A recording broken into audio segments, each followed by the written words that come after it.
بسم الله الرحمن الرحیم. سپاس و ستایش بۆ خوای پەروەردگار کە زانست و زانیاری لە ڕێگەی پێنووسەوە بە ئێمە بەخشیوە. درود و سڵاوات بۆ سەرجانی پاکی پێغەمبەری ئیسلام محەممەد صلی الله عليه وسلم.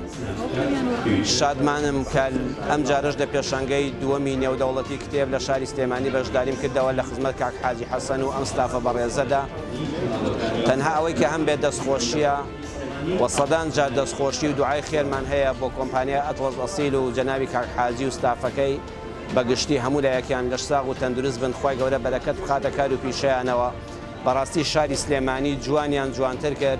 شاری سلێمانی کە نازناوی پایتەختی ڕۆشنبیریە بە کردار سەلماندیان کە دەبێت سلێمانی شاری ڕۆشنبیری بێ، پایتەختی ڕۆشنبیران و ئەدیبان و خوێنەران و نووسەران بێ.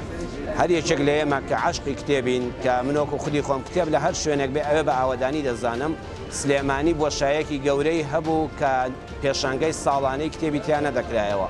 بوونی ئەم پێشانگایە لە ماوەی ئەم دوو ساڵەدا سلێمانی گەڕاندەوە بۆ ئەسڵەکەی خۆی، ڕەسەنایەتیەکەی خۆی.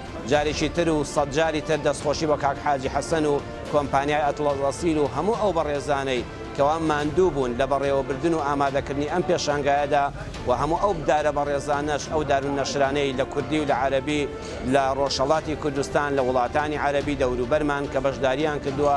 خوا بەرەکەت بخاتە کار و پیشەیانەوە، بەرهەمی نووسەرانمان هەر زیاد بێ.